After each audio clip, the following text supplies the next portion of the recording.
പച്ച മെഴുകുതിരി എടുക്കുക, ഒരു വലിയ ബേ ലീഫ് എടുക്കുക, കറുവപ്പട്ടയുടെ ഇല, 10 രൂപ മുതൽ 100 രൂപ വരെയുള്ള കറൻസികൾ നിങ്ങൾക്കിഷ്ടമുള്ളത്ര എണ്ണം എടുക്കുക. പച്ച മഷിപ്പേനും ഒരു വൈറ്റ് പേപ്പറും എടുക്കുക. കിഴക്കോട്ട് നോക്കി ശാന്തമായിട്ട് ഉള്ളൊരു സ്ഥലത്ത് ശാന്തമായ മനസ്സോടെ ഇരിക്കുക. പച്ച മെഴുകുതിരി കത്തിച്ച് വയ്ക്കുക. നിങ്ങളുടെ കയ്യിലുള്ള പേപ്പറിൽ പച്ചമഷി കൊണ്ട്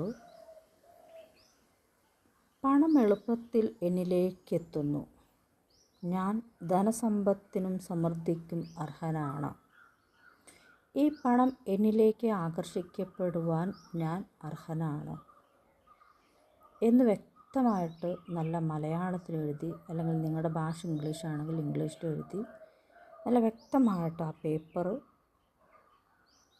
4 തവണ നിങ്ങളുടെ പേര് എഴുതുക, അത് മടക്കി വയ്ക്കുക. ബേ ലീഫിൽ 4 തവണ നിങ്ങളുടെ പേര് എഴുതുക.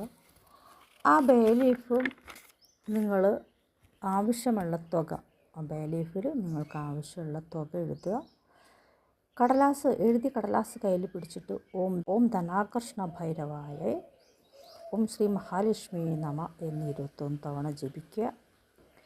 എന്നിട്ട് ആ പിക്ചറിൽ കാണുന്ന പോലെ സ്വർണ്ണപ്രകാശം നിങ്ങളെ ചുറ്റുന്നതായിട്ടും നിങ്ങൾ സങ്കല്പിച്ചുകൊണ്ട് ധ്യാനത്തിൽ 21 മിനിറ്റ് നേരം ഇരിക്കുക. പേപ്പറും ബേലീഫും നിങ്ങളുടെ ബാഗിലോ പേഴ്സിലോ പോക്കറ്റിലോ വയ്ക്കുക. പ്രത്യേകിച്ച് തലവണക്കീഴിലാണെങ്കിൽ ഏറ്റവും നല്ലതായി.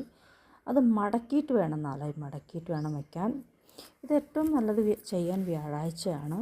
എല്ലായ്പ്പോഴും എന്നിട്ട് പ്രപഞ്ചത്തിനോട് താങ്ക്സ് പറയാം. അതിനുശേഷം നിങ്ങളൊരു ജേണൽ എഴുതുക. നിത്യം നിങ്ങൾക്ക് എത്ര രൂപ കിട്ടി എന്നുള്ളൊരു ജേണൽ എഴുതുക, പച്ചമഷി കൊണ്ട് തന്നെ. എന്നിട്ട് 2 മിനിറ്റ് നേരം ആഴത്തിൽ ശ്വസിക്കുക. കണ്ണുകളടച്ച് നിങ്ങളുടെ ലക്ഷ്യം സാധിച്ചു എന്ന്, നിങ്ങൾക്ക് നേടിയ പണം കൊണ്ട് നിങ്ങൾ ആഗ്രഹിച്ച ലക്ഷ്യം സാധിച്ചു എന്ന് നിങ്ങൾ കാണുക.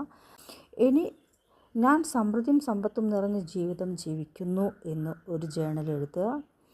ഇങ്ങനെ നിങ്ങൾ ആഗ്രഹിക്കുന്ന ഒരേ കാര്യങ്ങളും നിത്യം ഒരു ജേണൽ എഴുതിക്കൊണ്ട് ലാസ്റ്റ് താങ്ക്സ് ഗോഡ്സ് എന്നും കൂടി എഴുതി വെച്ചിട്ട് ഇത് അവസാനിപ്പിക്കുക. നിത്യം ഇത് ചെയ്യുകയാണെങ്കിൽ ഏറ്റവും നല്ലതാണ്.